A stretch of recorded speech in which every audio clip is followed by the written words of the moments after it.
What's going on, guys? It's Smitty, and welcome back to the Smitty Report. And in today's video, we're going to be doing a way too early Buffalo Bills 53-man roster prediction. So I already filled out who I think is going to be making it, who I think is not going to be making it, who's going to be on the bubble, and I'm just going to be giving you guys that information and then explain to you guys why I picked the guys who I picked. So you guys will see right here that the green players are the players I think are going to be making the team. Red is obviously who I think is going to be cut. The gray is going to be who I think is going to be on the bubble, and then the orange is for suspended players.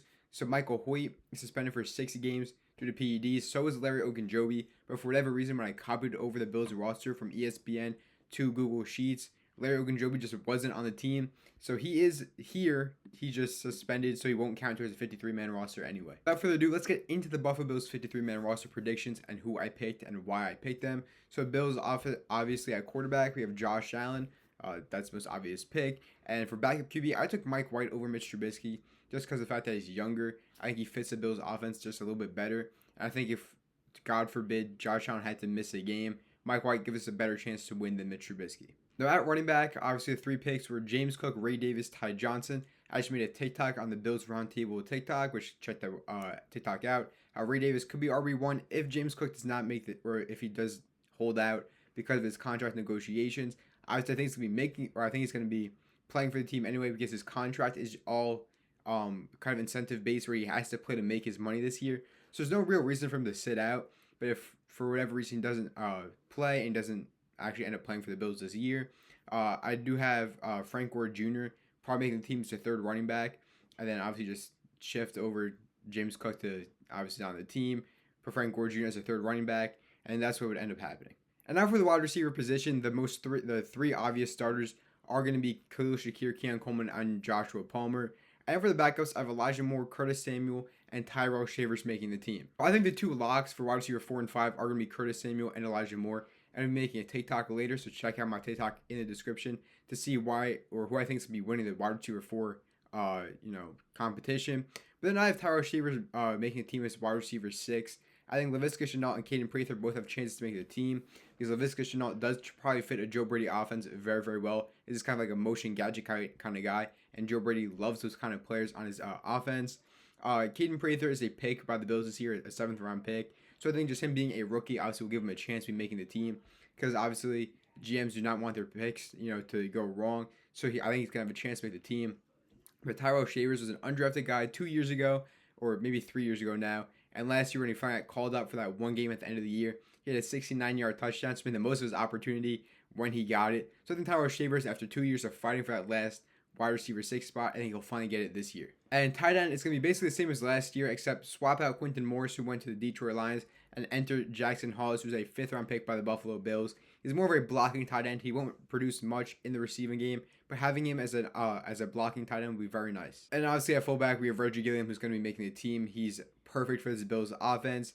Fullbacks kind of died down for a little bit, but Reggie Gilliam has made a full resurgence at the fullback position in Buffalo, and he plays quite a bit for a fullback. Now for the offensive line, we have all 5 returning starters from last year: Deion Dawkins, David Edwards, Connor McGovern, Osiris Torrance, and Spencer Brown. And for the backup positions, we have Alec Anderson first up, who's going to be the 6th offensive lineman again, I believe, this year, unless he somehow loses out to Tylen Grable, who I think did actually win it last year. He just got hurt, so he didn't end up getting that 6th offensive lineman spot. And they have Cedric Van Prangranger, who's a lock to make the team, in my opinion, because of the fact it's a 5th round pick last year, was dominant in college, and when he played last year in the NFL, he looked actually pretty solid. And for that last offensive lineman spot, I have it going to Ryan Van DeMark, who's been on the team for a couple of years. Now, I have Richard Garage, I think that's how you say his name, and Chase Lunt as people who could make the roster. They're going to be on the bubble for me. But I think that Ryan Van DeMark was beat them out because he's probably just a better player at this point. But Chase Lunt is a 6th round rookie this year from UConn, and Richard Garage came from Florida. I believe he was a 6th or 7th round pick as well, but in last year's draft. So I think they have a chance to make the team. Ryan Van DeMark just the best player right now. So that's going to be it for the offense. Now moving on to the defense, I have us keeping 10 offense or defensive linemen. So we have Greg Rousseau, Daquan Jones, and Oliver Joey Bosa, obviously all going to make the team. Those are going to be our 4 starters. And then for our rotational guys, I have Landon Jackson, who's a 2nd round pick this year. Deion Walker, who's a 4th round pick. TJ Sanders, who was a 2nd round pick. AJ Epineza, who was a 2nd round pick 4 or 5 years ago now. It's been a while. He was picked in 2020. He signed an extension. This is the last year of his deal. I think he's obviously going to be in the rotation. Dwayne Carter, who is a third round, who was a third round pick last year. He was honestly very good when he played for the Bills last year, but mostly in pass rush situations. And Javon Solomon, I was debating keeping a sixth linebacker or a 10th defensive lineman. And because of the fact that Joey Bosa gets hurt pretty often and AJ Epineza kind of goes a ghost at times, I decided to keep Javon Solomon because of the fact he's flashed a lot in the NFL, and he's only going to his second year. And in his last year in college, he had 16 sacks at Troy. So that upside with Javon Solomon is just too high for me to keep him off this roster. And then at linebacker, I have us keeping 5 guys: Matt Milano, Terrell Bernard, Dorian Williams, Edifun Olofosio, and Joe Andreessen, Buffalo Joe. So obviously Milano, Bernard are going to be our 2 starters. Dorian Williams is going to be our main backup or third linebacker whenever we want to get in those heavy sets. Edifun Olofosio is just a great special teamer, which is why we're going to be keeping him. And Joe Andreessen performed very, very well for the Bills last year when he played. You know, he's a kid from Buffalo, so Bills fans were rooting for him to make the team last year.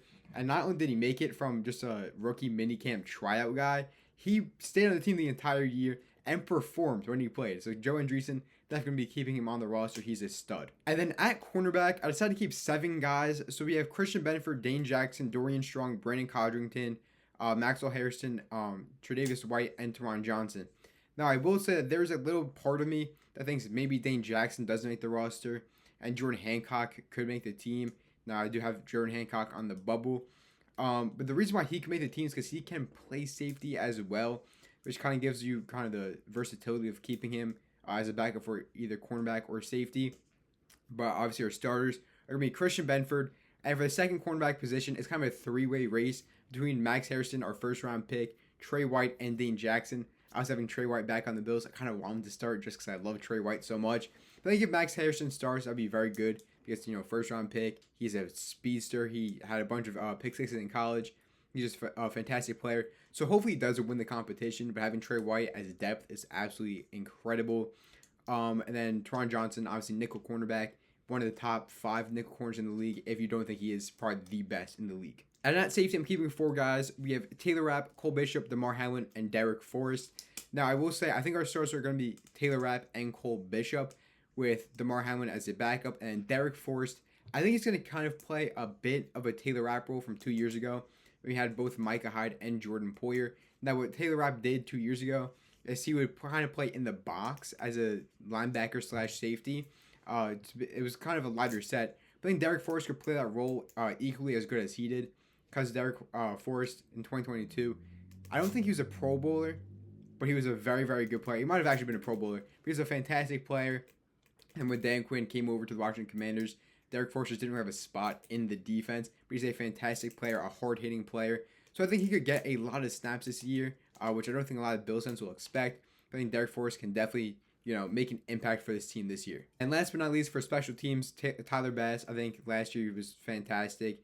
He's going to continue to be the team's kicker. And at punter, we have kind of a little bit of a punting competition between Jay Camarda and Brad Robbins. Now, all we know from OTAs is that Brad Robbins was a little bit more consistent than Jay Camarda. I think that the Bills will kind of prioritize that over Camarda's.